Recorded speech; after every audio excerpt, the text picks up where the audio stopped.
Good morning, everybody. Chubby Retro back again with another issue of EGM. Today we're taking it back a little bit. We're looking at EGM number 57. The date is April 1994. As you can see, this one was, back in those days when they were, it's a good thickness. It's not super thick, but I think it's okay. On the cover, you can see here we have Beavis and Butthead from TV to video game. We also have, it says Rocco's Modern Life. There's also a update on Mortal Kombat 2. And then up on top, we have exclusive insider info on 64-bit Project Reality and handheld Genesis. Super NES, Genesis, Sega CD, Dual, Neo Geo, 3DO, CDI, Nintendo, Game Boy, Game Gear, and arcades. So quite a few systems are covered on this one here. This issue, I'd say, is in decent condition. I remember I always used to put tape, scotch tape on the spines. I don't know why, to protect it maybe. And then on the back we have the Super Advantage arcade joystick, something that I did not have. I always wanted this. Realistically, I don't know if I would have had use for it, but I remember seeing this at Toys R Us in those glass display shelves. And so I remember wanting that controller. I ended up getting one. I think it was also this brand, but it was a clear controller and had programmable buttons. I never really programmed anything on it, but I had that ability. And that was my favorite controller just because it was a little bit beefier, a little bit bigger, easier to hold. And then also, don't forget, guys, if you like this video, if you like this content, if you like this retrospective of old EGM magazines, go ahead and hit the subscribe button, like it, comment, let me know if any memories come to your mind by looking at these old magazines. I like to hear everybody's kind of stories, everybody's comments, because this is something that's kind of like a time capsule. And so that's why I really enjoy looking at these, because it reminds me of things, but also I'm sure it reminds a lot of you guys. So go ahead and subscribe if you have a chance. I would really appreciate it. So as we open it up, we have here the Lethal Enforcers arcade, coming home to Super NES, another game that was in the arcade scene, and I wanted it, never had it. And of course, Castlevania. I know a lot of people are huge fans of Castlevania. This was the Bloodlines Genesis version. Video game systems are just expensive toys. That's like a letter from the editor, along with NBA Jam ad here. If you watched my video on my Super Nintendo boxes, I did show that I had the box for the NBA Jam TE, the tournament edition for Super Nintendo. So it was a fun game that you could just pick up and go ahead and play. And so this is actually the controller that I was talking about. So here's an ad here for STD Entertainment. I don't know if that's a good name, but STD Entertainment. So they were making controllers, and this is the one I had. I had this programmable Super NES controller, had that little screen, and you can program things. But what I liked is that it was beefier. I liked that it was higher. It was a little bit fatter. It felt better in my hand. But yeah, that's funny that I'm just mentioning that, and that's one of the ads that comes up. Now, I don't look at these magazines beforehand. I just grab them out of my container, and I figure I will kind of look at them with you guys. Ads here for Shanghai 2, which was a Japanese, Mojang game, if I'm not mistaken. And then you have some information here on Beavis and Butthead. You have information on Batter Up, baseball season, and the Jaguar. So the 64-bit system they're talking about is Jaguar. And we have Super Alfred Chicken, another game I never played. And then, of course, the departments or the systems, the Super NES, Sega, Neo Geo, 3DO, Game Gear, and so on, Game Boy. This is a little different here. We have an ad in the beginning of the magazine instead of being at the end. So this is just an ad from Software, etc. with seems to be sports games that are just featured, coupons. Coupons, of course, that I did not ever cut out or use. Game Boy Basic System, 40 bucks. Up in the top corner there, 40 bucks for the Game Boy Basic System. And then we also have the Super NES control set for 80 bucks. CDX. I always thought that was a cool system because it was basically a Sega CD, a Genesis portable that you could kind of carry around. I was always intrigued by that as a youth. And so now we're talking about the price. The letter of the month was regarding pricey games. Because of the chips that they were using, such as the Super FX chip, and made the cartridges a little bit more expensive. And then we have this ad from Capcom Super. It's this summer. What could it be? And then we have some letters here. Mortal Kombat. We have an advertisement for Stellar Fire on the Sega CD. Then we have an ad for NBA Showdown 94. So this must have been, it had to be a 16-bit game. It doesn't look like it was 8-bit. I mean, could it be Nintendo? 4-way play, so that's a Genesis and Sega, yeah. So that's a Genesis game. Some more letters. What is this? Super Loops for the Super Nintendo. It's an interesting ad. It really doesn't show much of the game. It's a lot of words. And then here we go. 64 bits of raw power, 16.7 million brain-burning colors, 3D graphics, real enough to make you blow chunks. You've been warned. Jaguar. I remember seeing this ad. Two things used to bother me about this ad. The controller. I never understood why the controller had so many darn buttons. And this picture here. This Trevor McFur in the Crescent Galaxy. I would look, and I don't know if that game ever came out. I'm not familiar with it. I never played it. But this, compared to all these other graphics, this looks like, you know, Silicon Graphics, early Nintendo 64 prototype pictures. This doesn't look anything like these. And so I always thought it looked kind of out of place. Kind of looked like it was a exaggeration of what the system could do, this one, because it looks so crisp and high res versus these other ones. So I don't know, that's just something I remember looking at, and it kind of bothered me. Even these, I mean, all these look blurry, don't look so crisp or high def, and that one always looked super HD. Let's see, this is a wrestling game, Slam Masters. I'm not familiar with that game. And then you have the envelope art, a lot of cool stuff, along with some accessories for the Game Boy. It's funny because I always wondered how many people, because everybody that I know that had a Game Boy had to have that accessory that would clip onto the front of the screen that would magnify it and also illuminate it. Just because that screen, that's why we all have glasses nowadays, because those screens were brutal on our eyes.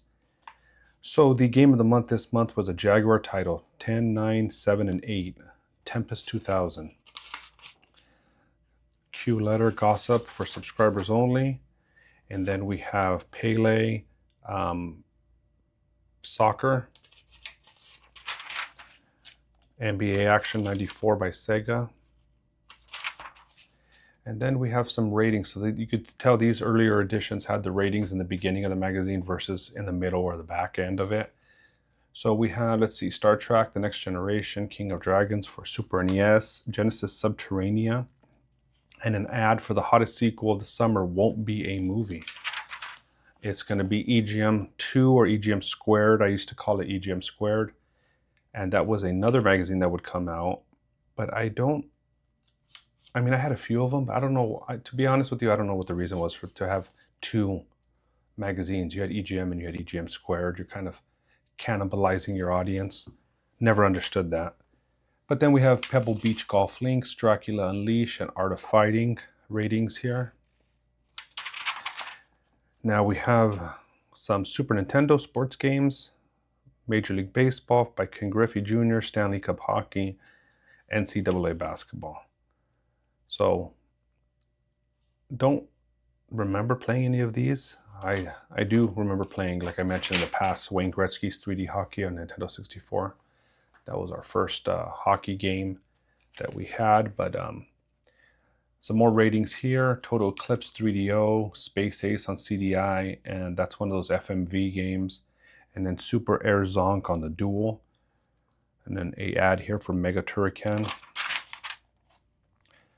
Scratch Golf, Wario Land on Game Boy, and Super Off-Road. Joan Mac 2 ad, Lost in the Tropics. This always reminded me of Adventure Island for the NES. These characters, I don't know if it was affiliated or same developers or anything, but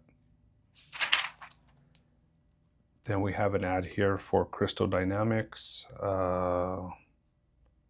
What game is this? Is this a game? The Horde for 3DO, IBM PC, PC-CD, and 3DO. So I'm assuming it's the game called The Horde. And let's see here. The editor's top 10 was going to be NBA Jam, Samurai Showdown, Dracula X, Ninja Warriors again, Mega Man 10 or X, Fatal Fury 2, Pocky and Rocky 2, and Putt Putt Goes to the Moon, and Tempest 2000. And then you had the reader's top 10, ended up being Mortal Kombat 2 from the arcade, and then Mortal Kombat Genesis, Street Fighter 2, SNES, Street Fighter 2 Arcade, Samurai Showdown, Super Empire Strikes Back, Turbo, Street Fighter 2, Sonic Spinball, Mortal Kombat, and Dracula X. And then an ad for the Pirates of Dark Water video game from the Hanna-Barbera cartoon. Never watched it. And then you have the top 10s per system. And then you can vote for your top 10s if you call that number. Here is that CDX that I mentioned earlier. So it's a portable CD player. I mean, it's kind of chunky to be a portable CD player, but it did the job. Sega CD, and it was a Genesis. So, I mean, they had a good idea. I just don't know, maybe they just didn't execute it properly. And then we have the gaming gossip. We have an ad here for some Super Pinball game for Super Nintendo.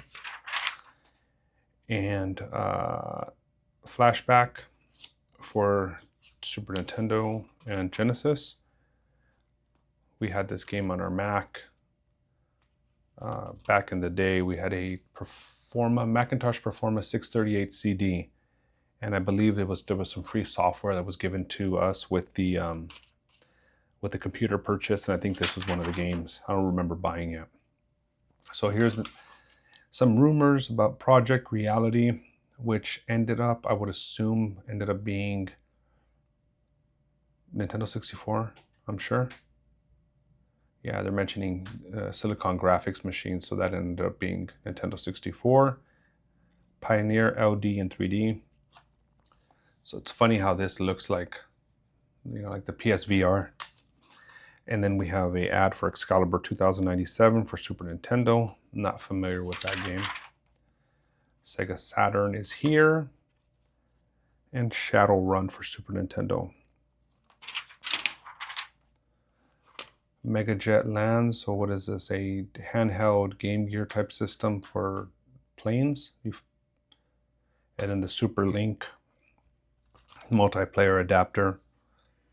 And then a game called Ninja Warriors for Super Nintendo. A skating game called Skitchin. Super Street Fighter 2 Turbo. And then Bubble and Squeak. Is that Bubble and Squeak? Yeah.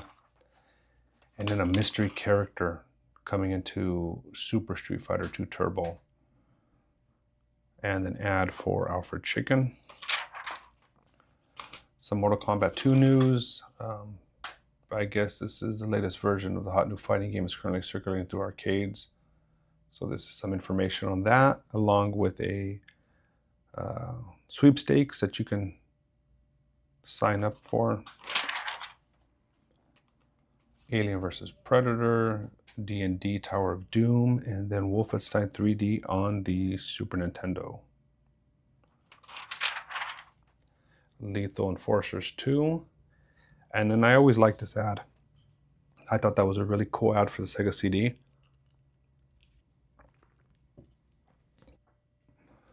I thought the disc looked cool. I just thought the ad was nice. And then once again, I mentioned in previous videos about the accessories that were coming out for the systems back in those days. Everything from even this, where you would stand in the middle of it and I guess your moves would show up in the game. I don't know if it really worked. I'm not familiar with the actual use of it, but that was something that was out. And then a Mario Kart type-ish game for Game Gear called Sonic Drift. He's big, he's mean, he's green, and he's got one bad attitude. Coming to your video game store in April. Hulk. Once again, some more accessories, arcade sticks, controllers, a game called Bare Knuckle 3, and RBI Baseball 94. And then this is a lot of international news, so about international games that were out. Pro Wrestling, Dynamite Heady, Outrunners, Fighters History, and an ad for Genghis Khan, Nobunga's Ambition, Romance of the Three Kingdoms. Some more 3DO titles in Japan, an ad for Ultimate Fighter for the Super Nintendo. And then once again, we're still looking at Dragon Ball Z for the Super Nintendo in Japan, or Super Famicom. And then a basketball, it looks like an arcade type basketball game, street ball, called Barkley's Shut Up and Jam. And then these are the codes. So like I mentioned before, there was always these like hidden characters that you can play as an NBA Jam. One of them was Bill Clinton, Al Gore, different characters. Mark Turmel, Air Dog. So you would put in the initials and it would pop up these characters. And some of them were really like random. Like why would you have Bill Clinton in a game? But hey, I mean, maybe he was super popular back then. I don't know. Rock and Roll Racing for Super Nintendo, Mega Man X, Tournament Fighters, and then you have Lord of the Rings Volume 1, which is probably like an RPG. And then a F1 racing game for Super Nintendo. Some codes and car setting tips for F1 pole position for SNES, and an ad for Columns 3 for Genesis. So we're about halfway through the magazine. We have Fatal Fury Special for Neo Geo, some secret special moves and play as Ryo Sakazaki, and a golfing game for Game Gear, Scratch Golf. If only Sega would have been able to figure out the battery life for Game Gear, I think they would have had a chance to overcome Game Boy. But that thing would just go through batteries like crazy. Battletoads Double Dragon, Peacekeepers, Battletoads Double Dragon, Grindstoner, and an ad for Miss Pac-Man. I mean, it had potential. I mean, I think that the size of it, the screen was way superior to Game Boy, I'm sorry. But the battery life, it wasn't there. And I think that was the detriment. And then the multi-tap for Super Nintendo, so you can play multiple players on your Super Nintendo. Zero the Kamikaze Squirrel, Orion Off-Road, and then more multi-tap. We also have Sega CD, Heimdall, Way of the Warrior for 3DO.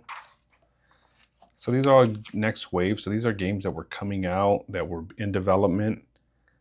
And another ad here for the multi-tap showing you can play Madden. I mean, did anybody really use a multi-tap for their Super NES?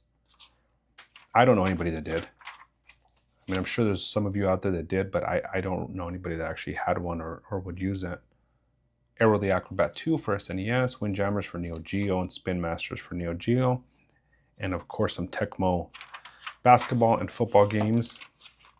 And then this is an ad here from Codemasters. I heard this Micro Machines game was good. Never played it, but I heard good things about it.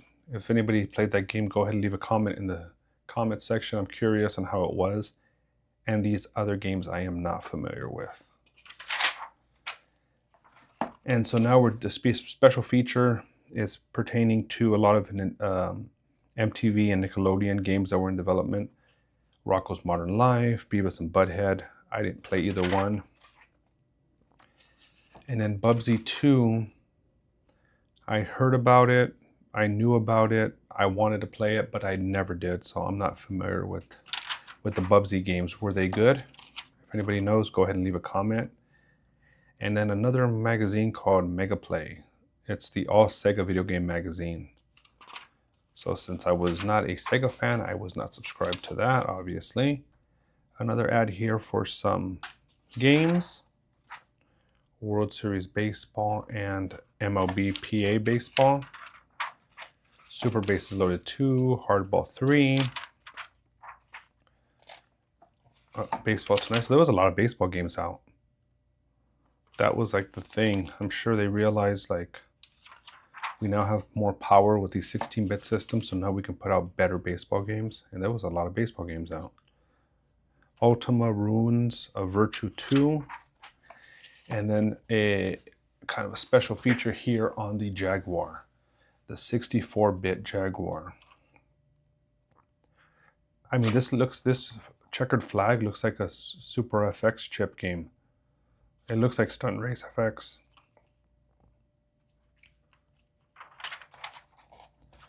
And a lot of the games look 16-bit. I mean, I didn't own one, so I didn't play it, so I don't know. I'm just looking at screenshots, but nothing ever really stood out and impressed me on the Jaguar. And that controller was just weird. I don't understand why it had so many buttons. Equinox on Super NES. I assume it's an RPG.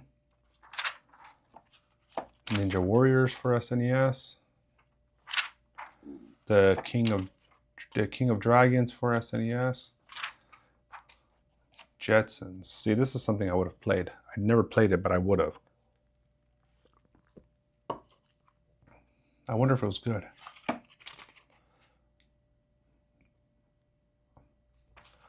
may have to find this and check it out.